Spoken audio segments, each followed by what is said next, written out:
come Judgment Day. Basic foundational ways of our thinking, are going to be instilled in us by God. And there are many other, but then, a lot of proximate facts and that kind of thing. Yeah, we can be deceived about. So yeah, I mean, nobody in the Christian worldview is arguing that you cannot be deceived about absolutely anything. But the point is that there are a set of things you can be deceived about, a set of things you can't. Just to be clear to folks, right? I'm not an atheist. I'm a Christian.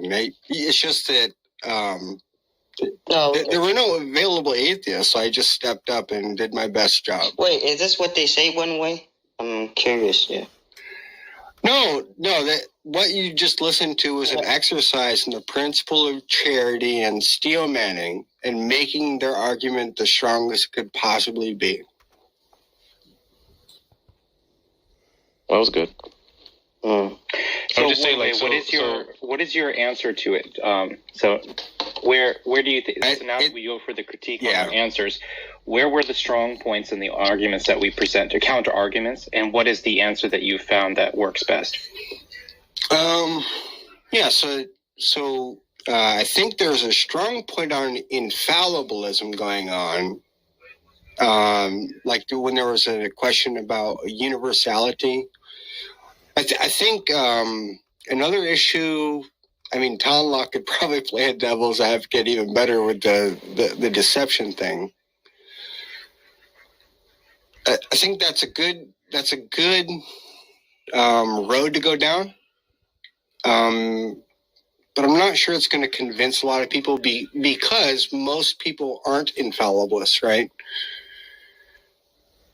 The other point I thought which was a pretty good rejoinder was to say like I think it was redefine living, right? I don't know if he's still here. Was to ask me like where do I ground that? Like where do I get that from? Is another good strong point to stress. One way before you go, can I share the gospel message with you? Go ahead, Pete. Look, we still got a crowd, so go for it, man. One way, do you think you're a good person? No. Oh, good. You're already not depraved. So that's the Ray Comfort message. Yeah, I love that method, though. I think it's fantastic. It's very strong.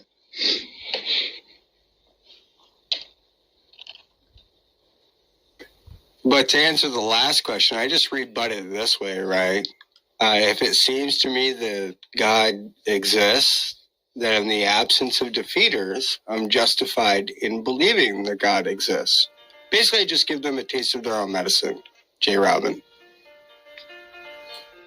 Yeah, I mean, I guess I could work. I mean, sure. I mean, the argument works because there is an argument against atheism. But, like, I wouldn't say that's my main justification for believing in God, right?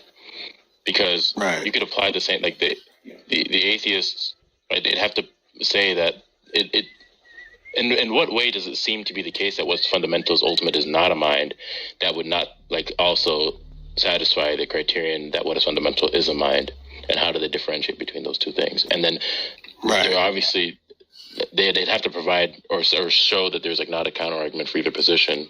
In which case it's just like, I mean, there's not a counter argument against theism. There's no argument for atheism that would like necessarily falsify the existence of what is fundamental being a mind. So then they just their belief in atheism would just be arbitrary. Just in virtue of the fact that that's actually the like sort of the funny illustration that I was trying to bring forward, right? That you could use something like phenomenal conservatism to argue for atheism, and you could use it for theism, right?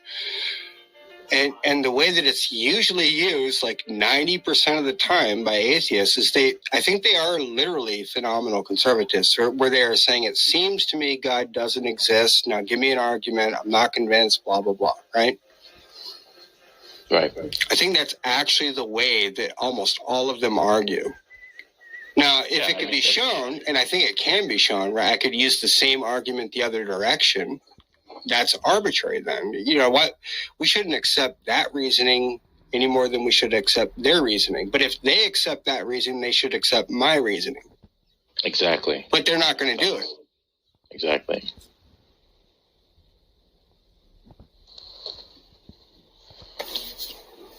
Yep. Well, that's the question that we ask when they show up and they say, well, what evidence do you have? Okay, so your standard is evidence then, right? So what evidence do you have for the beliefs that you hold? And that's see that's why I went to experience, right? Because like if you're using phenomenal, by the way, I am a Christian phenomenal conservatist, right? But I think there are stronger ways to go about showing this, like transcendental reasoning and what have you. But they will usually appeal to something amorphous. They'll just say evidence, right? Or like, I mean, that's pretty much what they say. But I could just repeal, respond in the way that I did, right? I just appeal to something amorphous called experience. To rebut that, but they're not going to accept it. Right. Well, and that's where I was trying to push back, because in the biblical worldview, we have revelation that all things are in fact evidence of God. So we're appealing to something that's above and beyond our own experience, which could be tainted and corrupted. I agree. We could be that girl driving home from the dentist's office saying silly things because she's high on gas. We could be a schizophrenic. We don't know how our minds got rational outside of the biblical worldview, where God made our mind to be rational. But the critic, when they're appealing to their own thought to say that everything isn't evidence of God, then they're just appealing to their own mental states. They're saying, "Hey, I'm just thinking this is the way it is, so I'm imagining it." Now, let me explain to you why I think that my version of the PC is more correct and plausible than theirs. Right? At least on my view, right? My cognitive faculties are designed. On theirs, right, they aren't. Right? So when they say that their seemings, right, when they say that it seems to them that God doesn't exist, they don't know whether that's just the product of evolution, chemical reactions going off in their brain. There's actually no rational design mechanism in their view for that. I can use phenomenal conservatism just fine, but they can't. Right, and that's what I mean. They, for all they know, there could have been some genetic mutation that, killed off whatever survivability that, based on their natural selective worldview that just destroyed any access to anything that's true.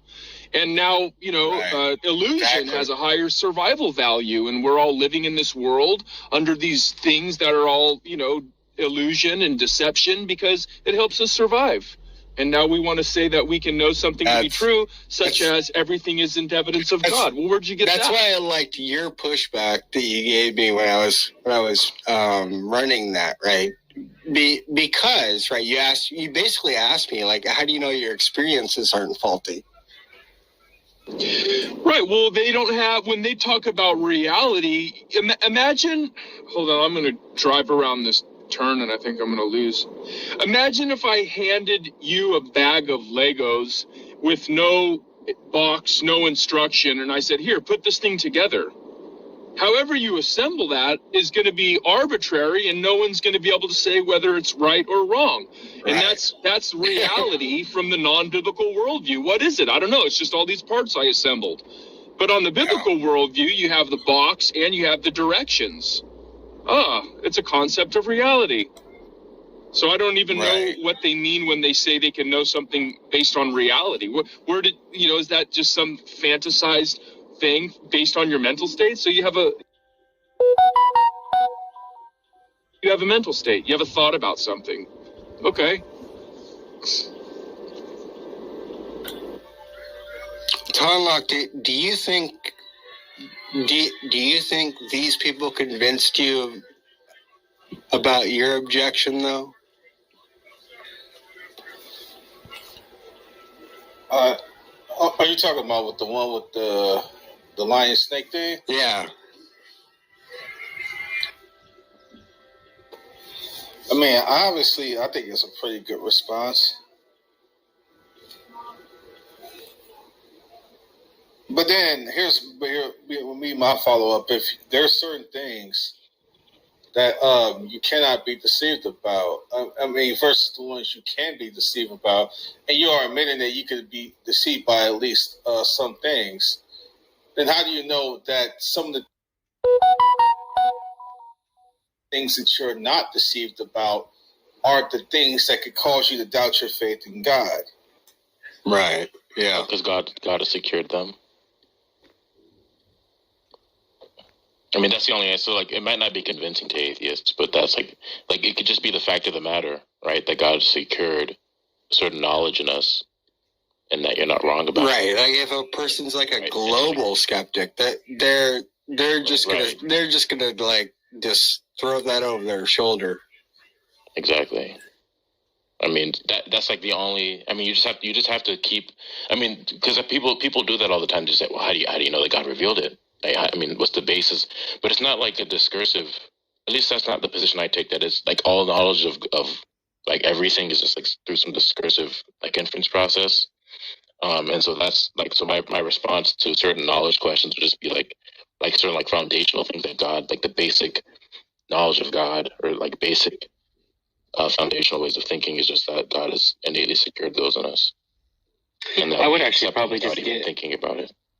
I might just say that every kingdom divided against itself is laid waste, and the divided household falls. So why would what God's position, and when he states in Luke chapter 11, why would he, since he's never contradicts himself and does not contradict himself, why would he contradict himself there?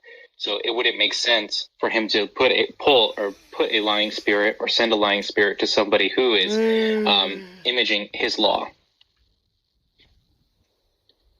Yeah, that's another. You said a lying or a spirit divided against itself. Yeah, exactly. Yeah, exactly. Mm-hmm. All right, so I would just apply PC, but I would have 5 different responses. But I need to make dinner right now. It's steak time. Thanks, One Way. Thank you very much, One Way. Thanks. It's kind of good to hear what the unbelievers are up to. Well, it's not even the unbelievers. The unbelievers never actually give like those kind of arguments. So it's like if they did, it would be a lot better of a place. At least like more. Most of the arguments that I hear tend to be like from a metaphysical standpoint, where they think that they can say that there are other eternals that sustain and instantiate all things, or they say that there's the problem of evil. Those are the two most common. We have to. The problem of evil is like easily refutable, though. It is, at least when it comes to Christianity. Yeah, it is easy. And then what they try to move in, because I take the skeptical theistic standpoint, where God uses all things for His glory and His mercy and love. And then they'll say, well, that's just skeptical theism, and then they conflate that with radical skepticism. Right. And then they'll say, exactly. How do you not know that you're a brain of bat? Because what I believe is that God designs this way. Right. I guess they overblow it. What do you say? You want to hear some positive arguments for atheism? Let's hear it. Okay, so all you Christians believe that there was an intelligent creator that created the whole universe. But it doesn't make any sense to me. If he's intelligent as you guys say he is, the positive evidence for atheism would be that what we do actually see in the universe is indicative of what you would see if something is not intelligent. Like once you see an explosion, if an explosion happens, it's a chaotic thing, and that's what you see in the cosmos. You see something that's indicative of a chaotic explosion because there's a lot of empty space. There's a lot of things that are in random spots and whatnot. There's nothing indicative of an intelligence, so that's powerful evidence against an intelligence. And it doesn't appear like to me that if this God was so intelligent, he made proper use of the things that is there. And on top of that, if you respond by saying something like, well, God has unlimited time and he doesn't need to be efficient, well, I would just say, well, the universe can just as easily be potentially timeless and can just, even if it's very, very little chance that something can be a life-permitting universe, doesn't mean it's impossible to happen. So I think the positive evidence against any God is the fact that you would expect to see a lot more organization in the cosmos that you, in fact, do not see when you look at it. So that evidence is blatantly absent, gives a significantly strong case for atheism. All right. So the second point, you're making a metaphysical claim that there is no beginning to the universe, or that there's an infinite time, or there just is enough time, without having enough positive evidence for that. But I want to go to your first point that you brought up about the explosion in somewhere maybe in deep space. So we actually can see explosions in deep space now. We can use them as a telescope. So I'm going to ask you, what is the relationship between an explosion in space, a ram's horn, and a tulip? I'm not understanding your question. Could you rephrase it, please? Absolutely. All these three things have something in common. And so I want you to see if you know what it is or not. An explosion in space, a ram's horn, and a tulip. An explosion in space, a ram's horn, and a tulip.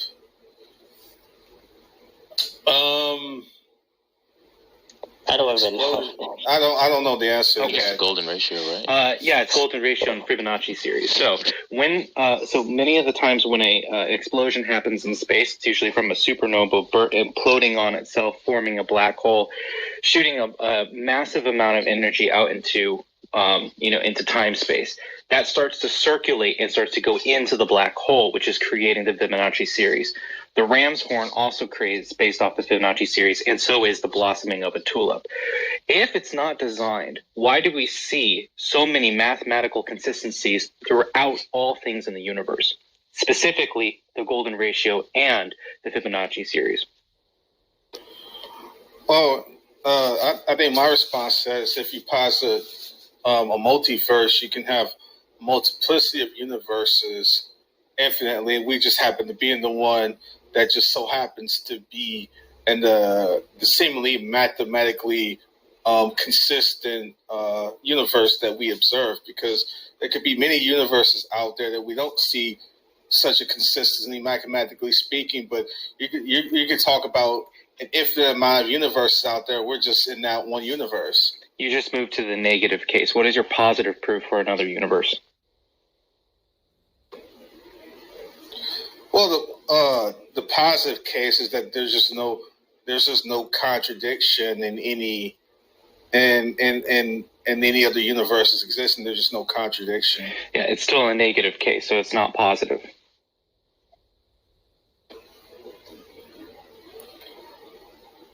Well, I mean, the idea of the multiverse is actually something that's a serious case in the science. So, is it testable, repeatable? It's not something I just pulled out.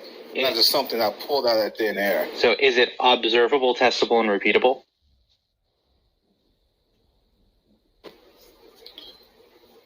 It's not something that's directly observable, testable, repeatable, but so therefore, it's not. It's science. definitely.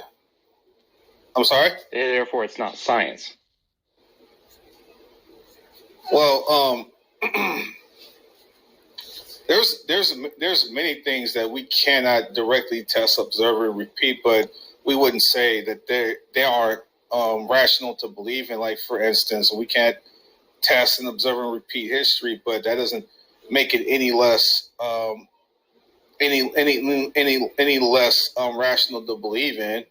And I wouldn't, and I'm not an empiricist. I think if an atheist puts forth this empirical view, I never was an empiricist at any point. If they put forth that view, I think they're being irrational. But I don't think that means that there's some God that's behind it all. But that doesn't mean I'm an empiricist either. So then you're actually you're coming down to the the causality or causal relations.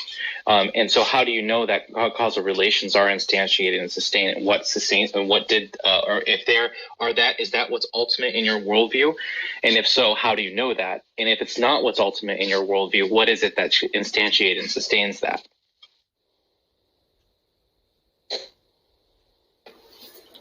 I think what ultimately sustains the universe is just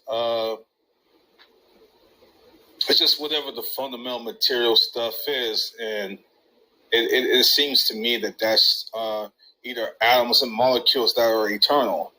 That's the most fundamental thing that sustains it all. Then what revealed that to you?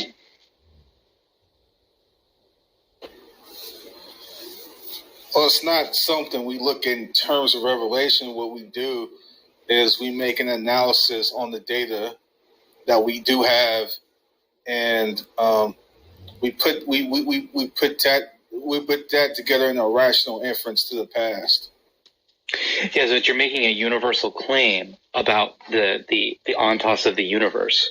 So if you're making a universal metaphysical claim, you'd have to look at all metaphysical material. So if you were looking at all reality, so have you looked and observed 100% of reality and deduced that this is the final and the only option for the start and the start of the universe?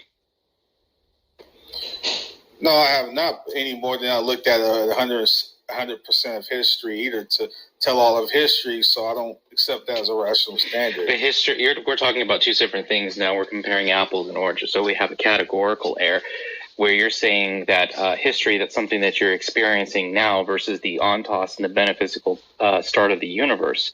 You did not experience the start of the universe, so therefore you can't make the same equivocation that you just did with history.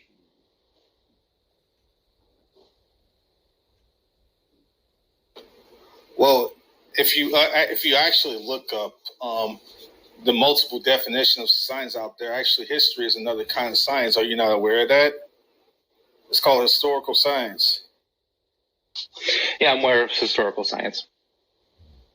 So I don't see what the real problem here is. I don't really see how it's a category here. We employ similar methodologies in both history and science, and I don't see what the issue is here. Because one thing is that we can actually observe writings and different things. We have secondary resources in order to showcase what historically happened. So in historical science, what they would do is they would take multiple letters or epistles from different people, and they would do compare and contrast in order to put together a puzzle of what history is. So now, if you're going to try to put together the puzzle of what the metaphysical start of the universe is, you can put puzzle pieces on how it may have happened from the beginning, how things were happening, but you're not addressing the question of who or what was the initiating mind, substance, or matter that put that in motion, and how you know that. Well, we're doing things that are no different than what we would do if we were to make certain evaluations. Like if we were to analyze evidence in a murder scene, we don't always definitively get who is the murderer, but we just make an inference to the best explanation based on the available data. And that's all we're doing in this scenario here. We're just analyzing the information, and we're making an inference to the best explanation. And every time we look at the data, when we analyze what we have in the cosmos, we can look at many things in quantum physics. We can look at many things in science. The only thing we're doing is giving an inference to the best explanation. And once again, when we look at what we would expect to see versus what we don't see, the best explanation is that there's just no intelligence behind it, and that's an abductive principle, and it's actually very well scientifically grounded. And in fact, it's actually something that even many ID proponents would propose. Not that I think their arguments have any rationale behind it, but even many intelligent design proponents wouldn't object to exactly what I'm telling you. So even people on your own side of the argument would even not be against this idea of you and arguing things abductively speaking. So I don't really get what the issue is here. I'm really glad that you brought up the murder scene, the whodunit. Are you familiar with a book called Cold Case Christianity by J. Warner Wallace? No, tell me about it. So this is a book of he's a detective on a police force, and he had 35 years of experience on how to find out who done it in any sort of accident or murder scene. And so what he did is he used the same abductive reasoning that he uses in any sort of cold case file and put it towards the universe, and came to the conclusion that the whodunit was God. So with that sort of that contrast that we have, where we have multiple scientists, we have multiple people who can do abductive reasoning at the highest degree and come to the conclusion that it can only be God. How do you know that your sense facility or your sense facilities or your abductive reasoning isn't faulty, and you're missing something of important key evidence that has not yet been presented to you? That's a good question. That very well may be the case, but this is the reason why we rely on peer review to filter out those issues right there. It's not foolproof necessarily, but it is one of the best things that we do have, and it's certainly much better than what a lot of the believers have on their side, because at least we have a way for us to analyze things through not only what I would say, but through what many people would say, and analyzing the evidence, and it filters out biases and things like that. So it is a good point to say that I am not infallible, but we don't use infallibility to have knowledge about anything. That's just not how science works. Yeah, but I don't think it's a scientific claim to say God exists or God does not exist. That's a theological claim. Because again, science is only about what is testable, observable, and repeatable. And we're not able to repeat the creation of the universe. If we were, that would be a different subject entirely.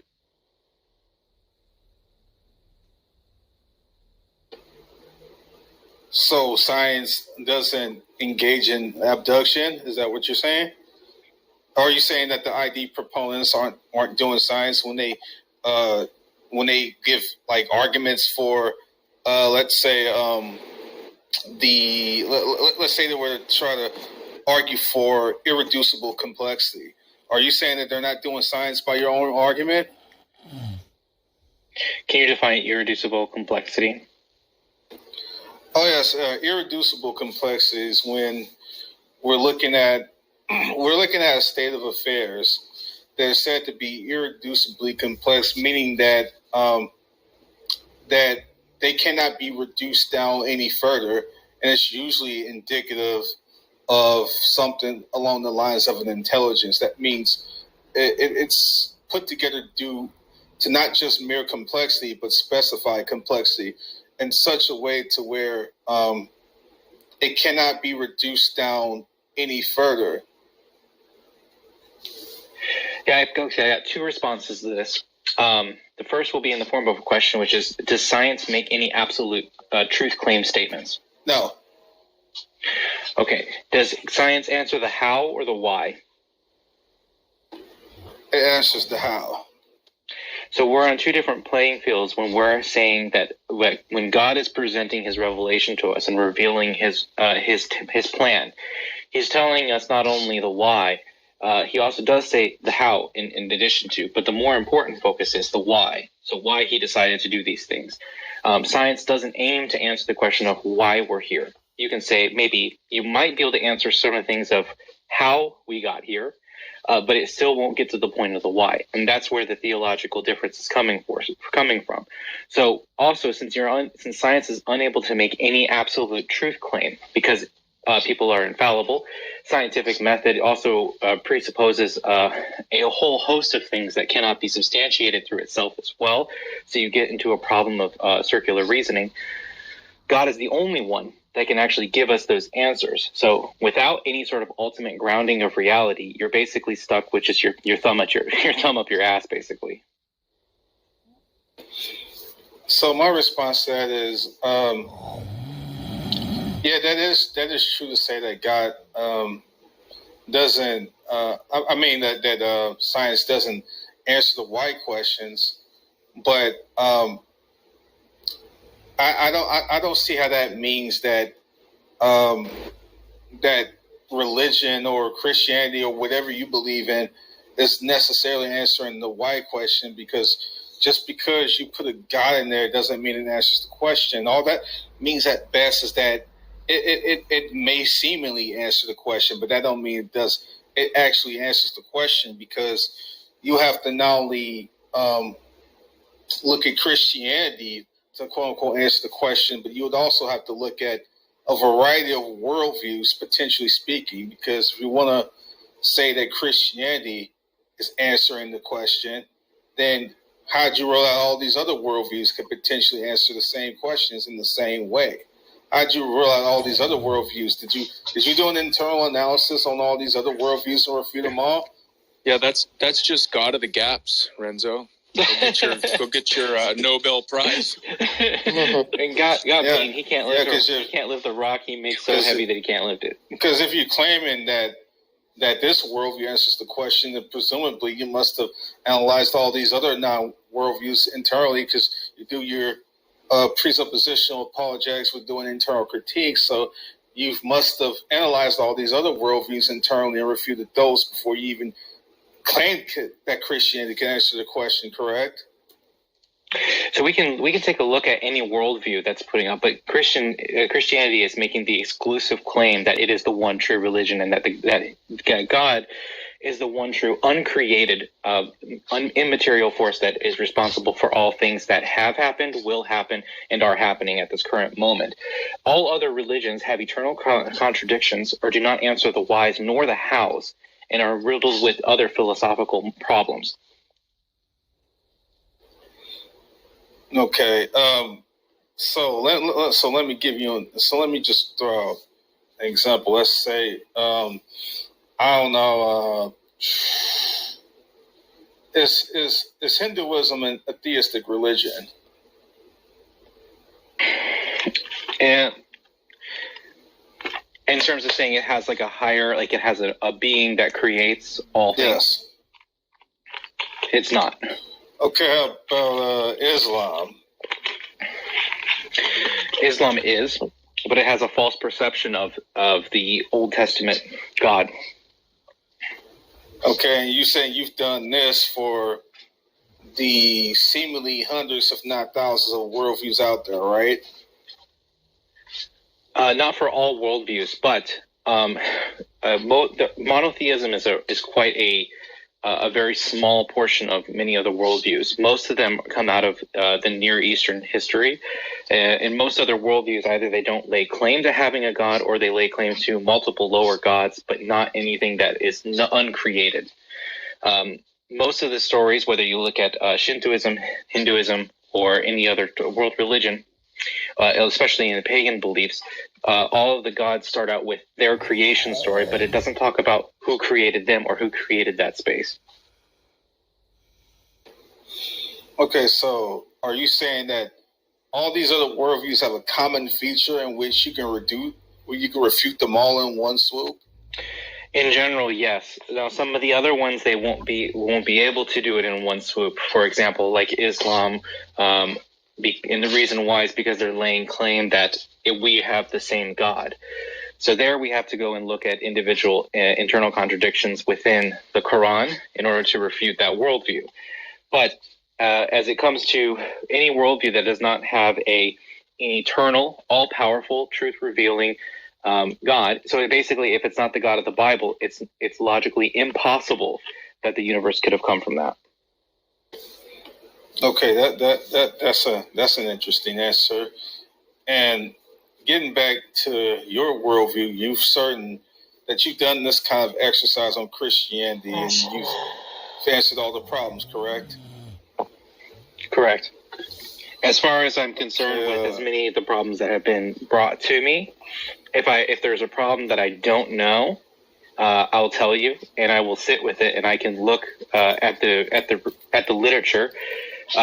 and come up with an answer for it from a biblical standpoint. Sure.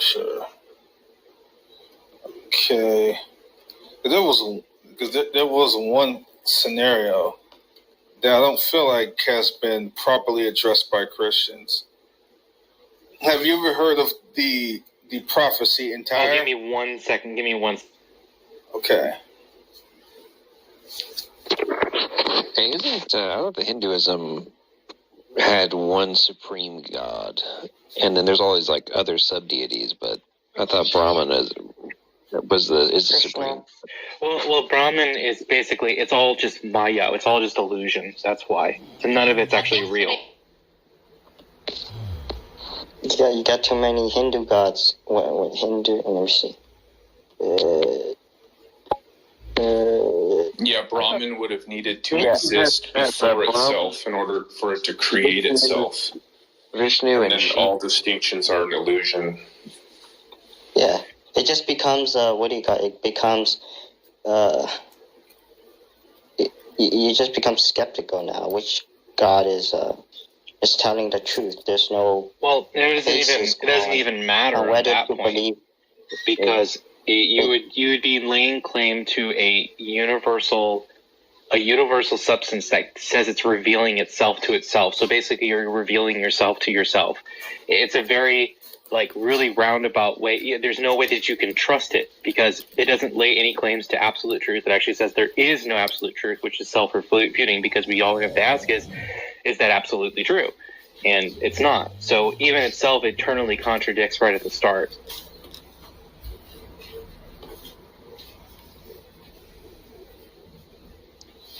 Yeah. So, and you're certain, and like I said, you're certain that you've done all this sort of critique in Christianity, and there's no issues, right? Yes. Have you ever heard the issue about the Tyre prophecy? I have not. Yeah, if you look at Ezekiel 26, 3 through 14. Give me 1 second, let me pull it up. There's an issue. Okay. 26, 3 through 14. Yes. Okay. Yeah, there's an issue about Tyre's prophecy. The issue is simple. How can Ezekiel's prophecies be included in Scripture if they were wrong about Nebuchadnezzar? Because what it says in Ezekiel 26 is that God would bring Nebuchadnezzar against the city of Tyre and would destroy it. But if you look in Ezekiel 29:18, it says that Nebuchadnezzar failed to capture the city. So how in the world can you reconcile these two statements? Yeah, give me 1 second to pull it up. Okay.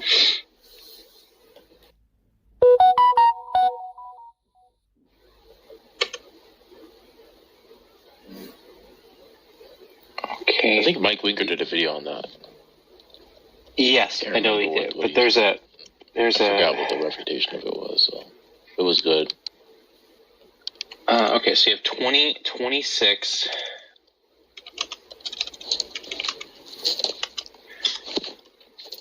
Man, you'd hope that Logos Bible software would be faster, but it opens up 16 different things at once. Okay. All right, 3 through 16. So Tyre and break down her towers. Oh,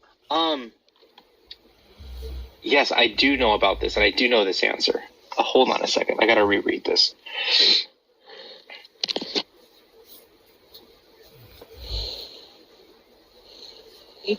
Because that was actually a really famous location.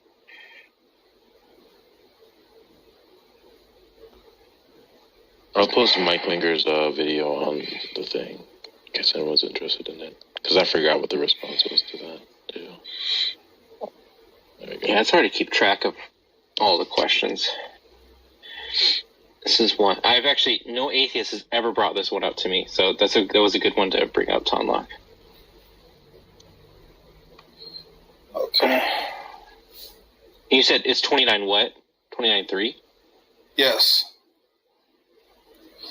26:3. Okay. 29 is 20. It's in Ezekiel 26. that God would bring Nebuchadnezzar against the city of Tyre and destroy it. But in Ezekiel 29:18, it shows that Nebuchadnezzar failed to capture the city of Tyre.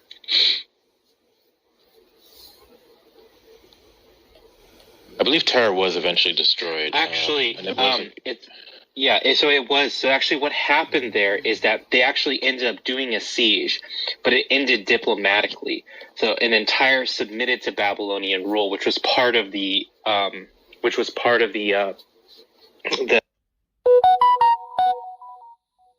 prophecy. And then later it was actually studied by, or it was completely destroyed by Alexander the Great. And they threw the dust into the rubble, right? Like, and that was part of the rubble. That was part of the thing too, right? They threw like the dust to the sea. Yes. Well, what they did is they actually ended up putting they put up concrete blocks in the water. They basically made a land bridge from the main island of Tyre to land. And they basically rode their chariots or the Trojan horses up to it and knocked down the city completely.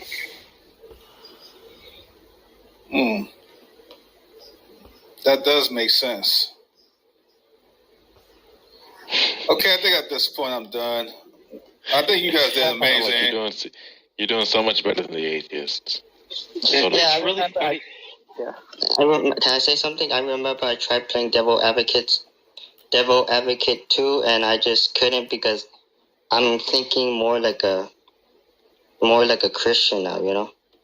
So yeah. But you have to be able to steel man the position because you got to be faithful and honest and fair with what they believe. Yeah, so I just don't. How should I say? I just don't do. How should I say it?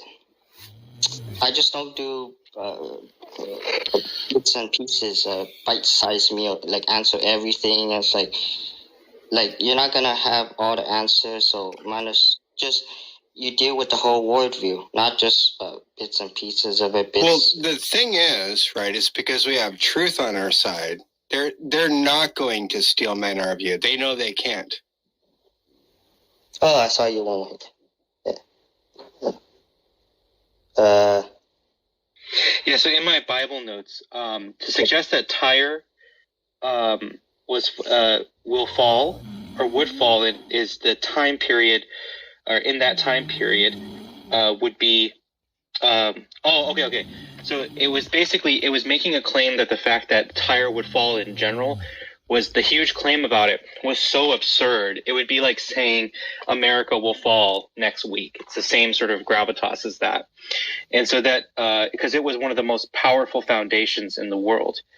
So they were also an island 60 yards offshore, which made them almost impenetrable. So even though basically the judgment on Tyre wasn't necessarily that Nebuchadnezzar would be the one who does the actual destruction of that place. It's that they would take it in terms of making it their part of their own kingdom. And so they were able to take control of the dominion of Tyre.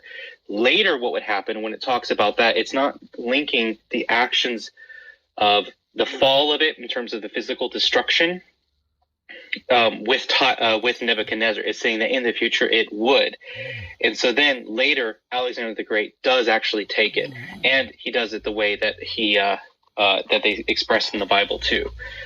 So yeah, you guys did amazing. I mean, at least I hope I did better than most atheists do. No, I think that last one was probably the best one because I haven't, even though I just got finished doing some study on Ezekiel, I totally forgot about that.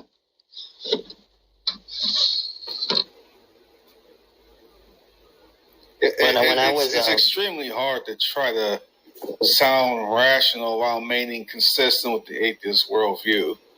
Yeah, exactly. I mean, when I try to play devil advocate, I just try to be contrarian of everything. You know, some scientists say this, but then some scientists say that. How do you know which one is true? What else could I? If you just be contrarian of everything, you just be playing the cookie cutter atheist. I actually tried to give some positive arguments and sound smart somewhat while maintaining the atheist position. I tried to actually give positive arguments rather than saying just reject this and that. Okay, hold on. Yeah, and adding to what you said, Ton, is like, it's not that we don't want to give reasons or evidence when we're not opposed to it. It's just in the way they do it to quote, use it against God and then try to defend atheism for the reason why there's not a God. That's why. So.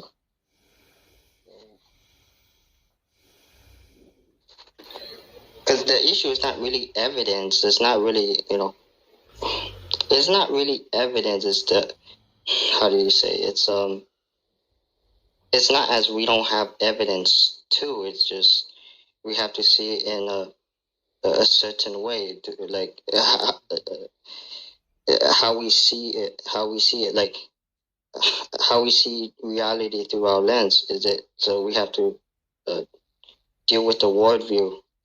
Everything connects, concrete, universal, everything. So we have to look at it from a world view, not just some parts make sense here, some parts doesn't. They don't. I'm trying to best articulate. It's like, because we could talk about the particulars, the universals. Unity among the diversity. We could go to it. Those are just, not important in the grand and in the broader scope of things. These are just little things that are in a bigger, broader framework of how you see reality and how they connect to each other. I'll tell you what, man. I do hope I was at least attempting to give positive arguments, because here's the thing. They don't ever try to give positive arguments. More often than not, they just try to negate Christianity all day long. Mm-hmm. I tried to do this, say, look, we have just some agent out there. We would expect to see this, but we actually see this. Mm-hmm. And it's attempting to establish a positive case for atheism, because an intelligent agent don't seem like it would have wasted this much space and all this other stuff. But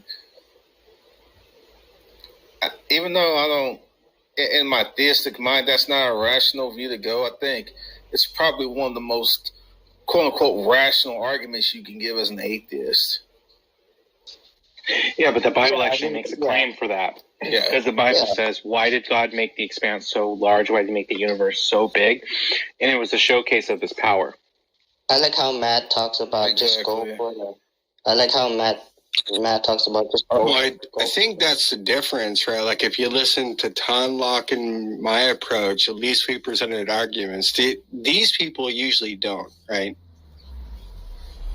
Yeah, most of the time it's just trying to undermine Christianity instead of...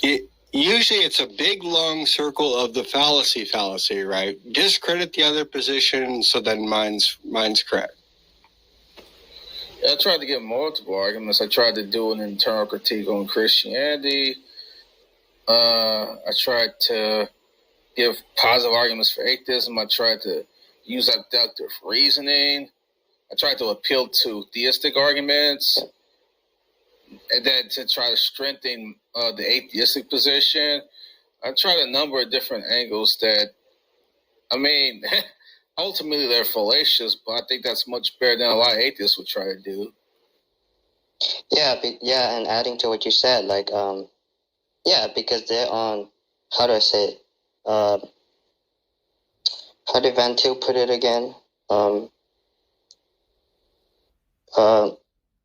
We're all in his, like, we're in his creation, Like, it's not that we don't have rationality, all of that stuff. You see, like, we just want to take the gun away so they can't use it, you know? So it's like when they step on our Christian worldview, borrow, we just want to take the, you know, guns away. I mean, we could talk about evidence and all this, okay? But we're looking at the broader scope of things. Where does it all, how should I paraphrase? Where does it derive with all of that? I forgot how I was gonna say it just now. Yeah, but I just deal with the broader stuff. I don't deal with like the minutiae, the small little details, because it's like you're just dealing with one piece of the pie, then the whole pie. So we have to look at it as a forward view, how everything connects together with the different minds and the particulars and all that stuff. So I deal with the broad, grander pictures. Yeah, I understand what you're doing, Tom. Yeah, but I always want to get them back to, okay, you have different opinions and all these. How do you connect different? How do you what unifies it? And then because there's no universal, you can't unify things that are particular, distinct. You can't know nothing about it because they're different, they're distinct from each other. So unless there's a unifier, unless there's a universal, and then there has to be a unifier, like God, like unifies all these particulars and then all this stuff. So. But that's not even the problem of what they mainly do. What I find that, for at least for my encounters with atheists, is that they try to insert things into our worldview. One of the questions I've heard recently a lot is, well, what if God lies? I'm like, he won't. Well, what if God told one lie? Like, he won't. Like, you can't change our worldview. It's not an internal critique. Yeah, it's it's hard to say. They're supposed to be defending their atheism, not our, like, we can't do it. We're just talking about them, not talking about us. So yeah.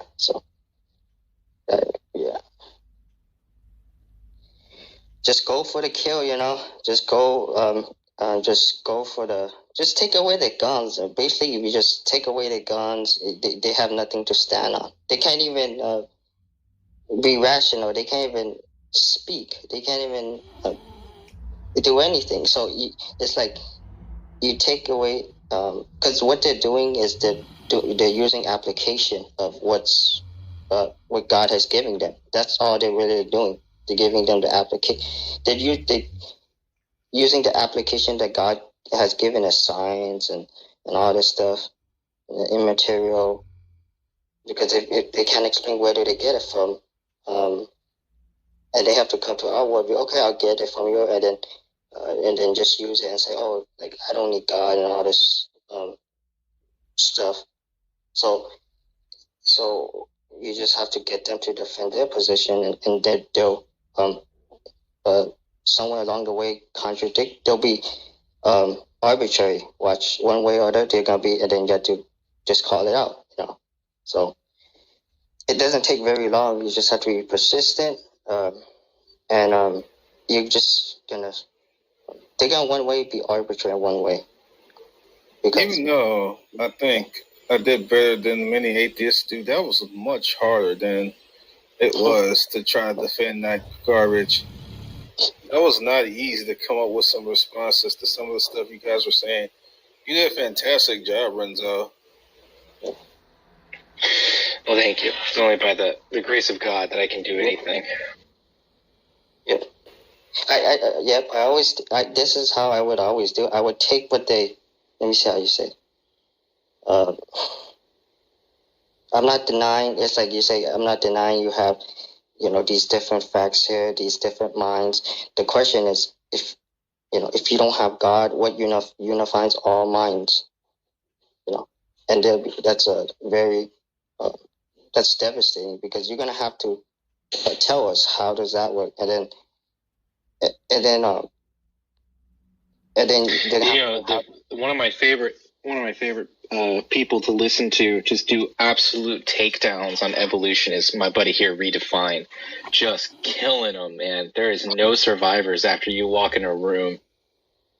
Yeah, I'm still trying to understand this evolution.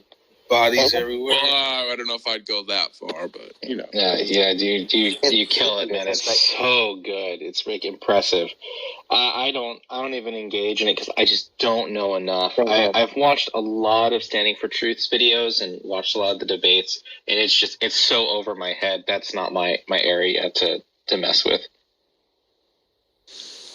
Yeah, I mean, it gets really technical. It can get above my pay grade.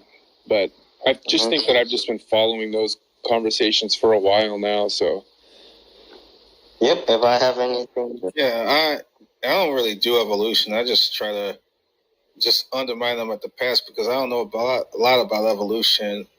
I mean, I know enough to hold my own against an evolution proponent, but I just say our own scientific conclusion is provisional. Simple as that. And that's what they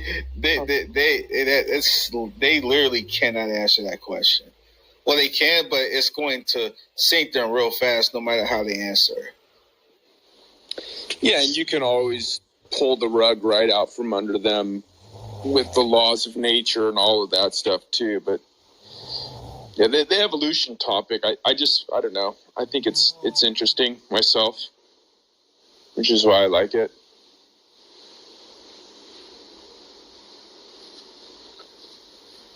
What is your opinion on Christians who identify as evolutionists?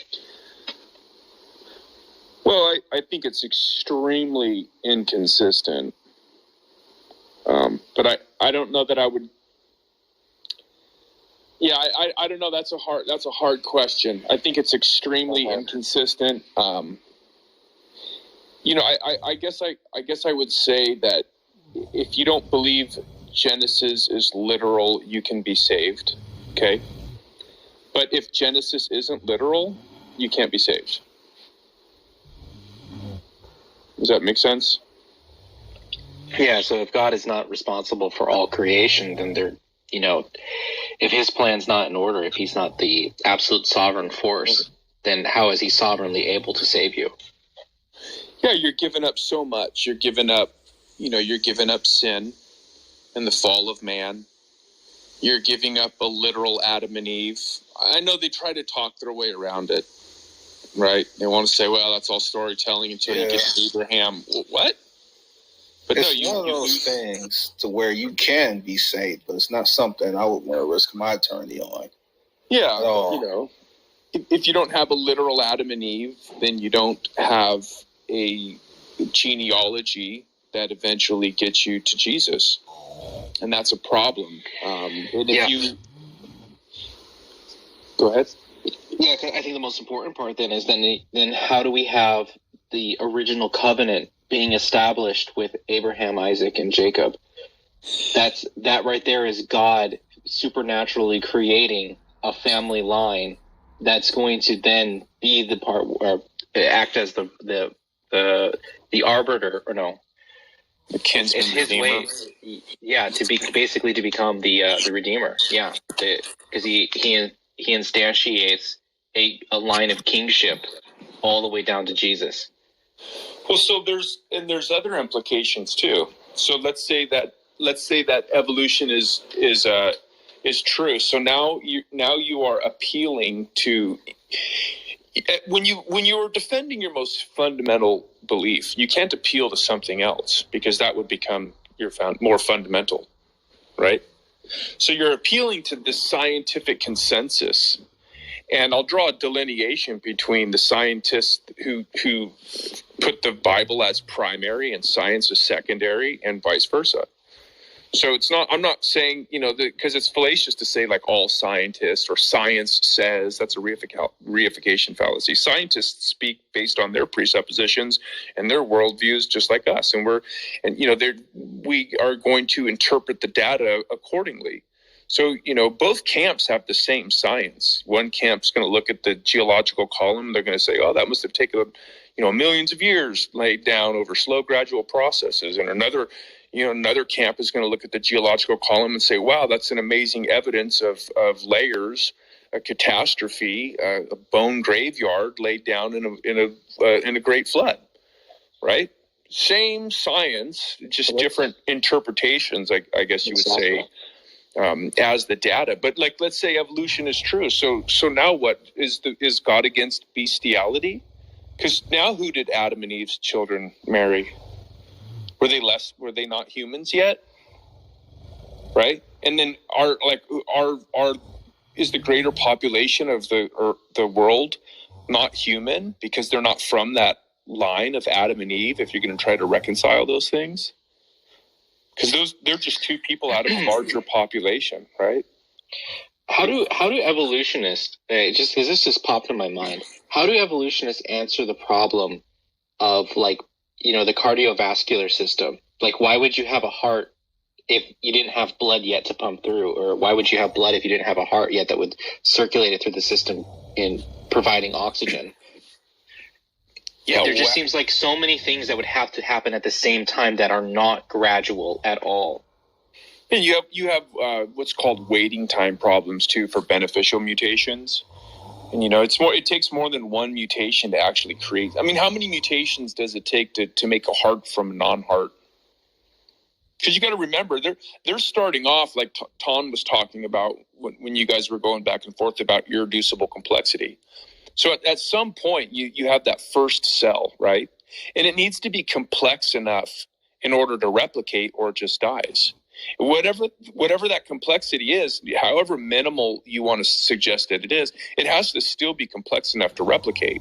And that's irreducibly complex right there.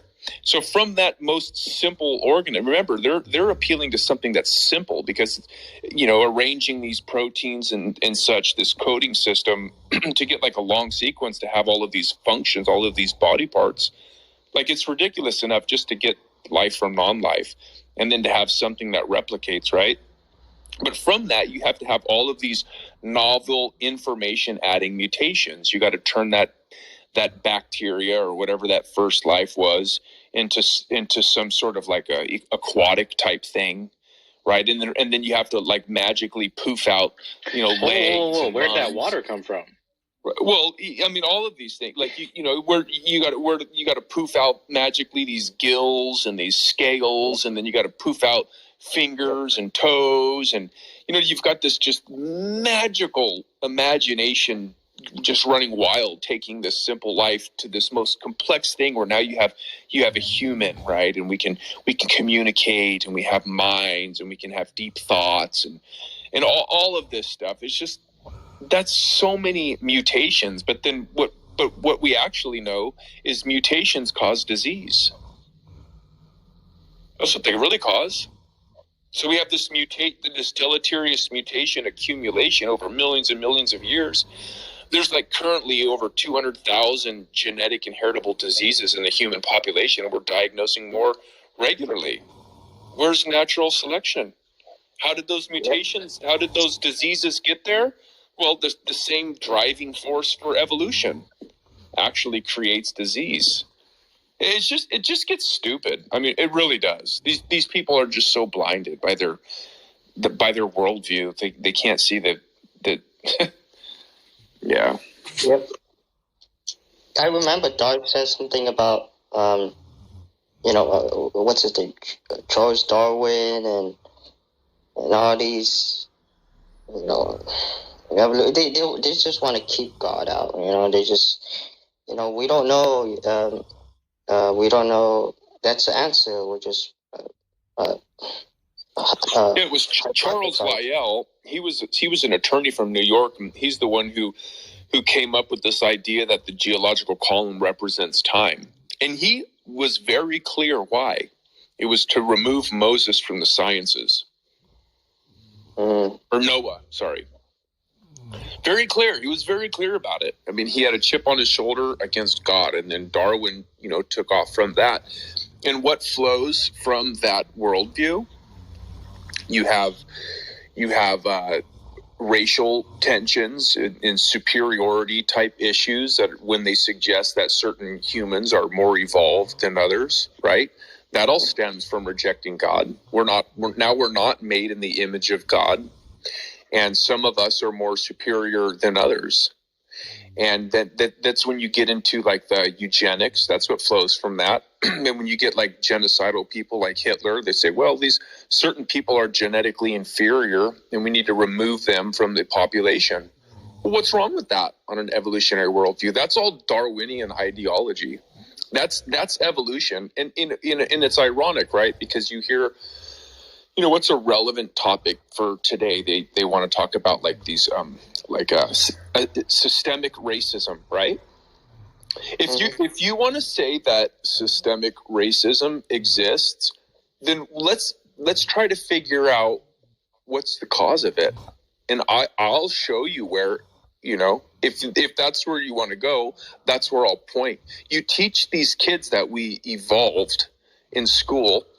You brainwash whole populations of people, and then you wonder why some people have superiority complexes, if that's the case, right? Yep.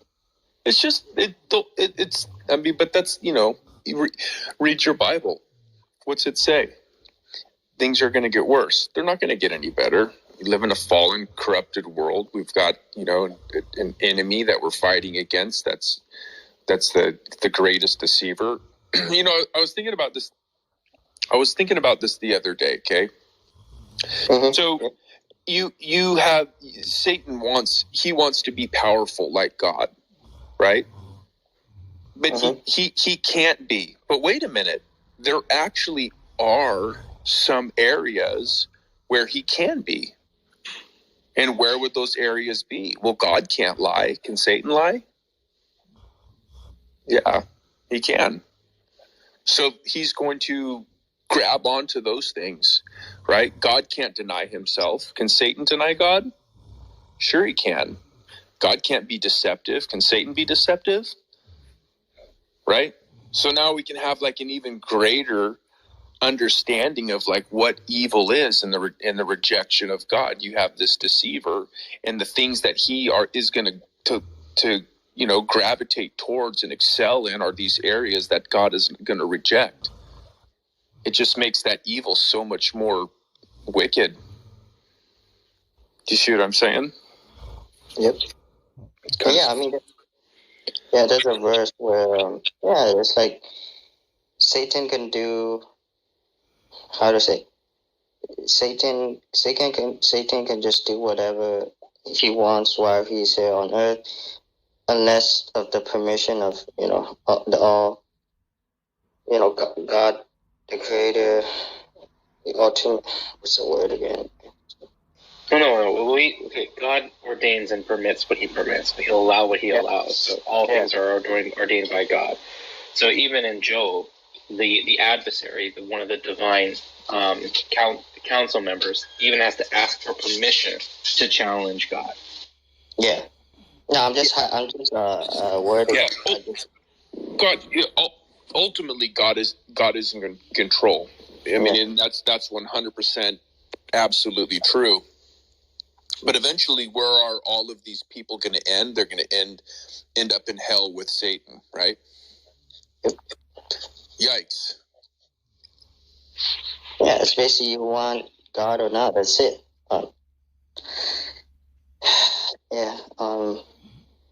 What else? I remember it was common grace.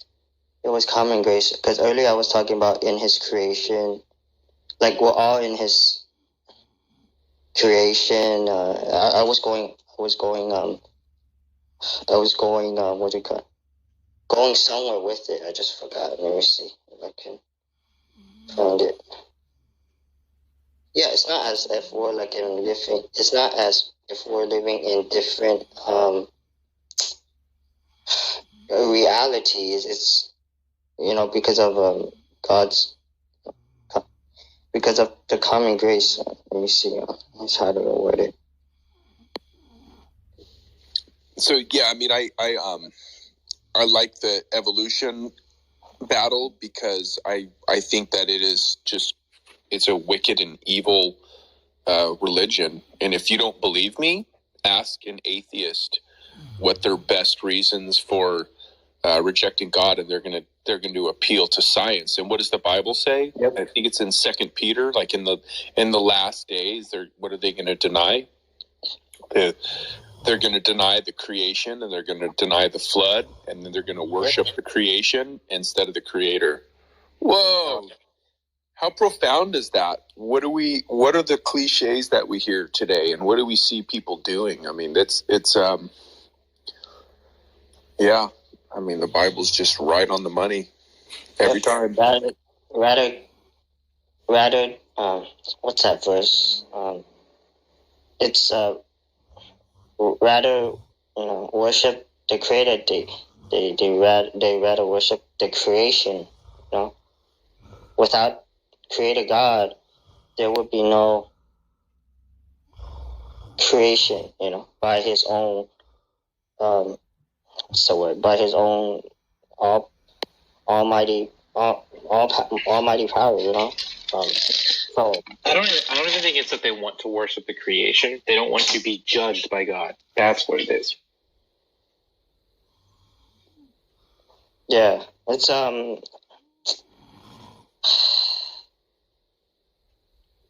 either have to be all for Christ or not. That's that's what the Word of God says. There's no neutrality. They think there is. You may conceptualize it in your mind. In your living, it tells differently. So again, because I'm reading Greg Bonson. I'm still trying to finish it. It's all over Scripture too. So you can't be neutral. You may tell you may conceptualize it be like, God does not exist consistent, but in the way you live, it tells a different story. So that's why I like how Dorothy he asked what I'm asking you what you do. So because it gets into lack of belief, like it's just indistinguishable from agnosticism now, and then like they just want to jump around and just so yep.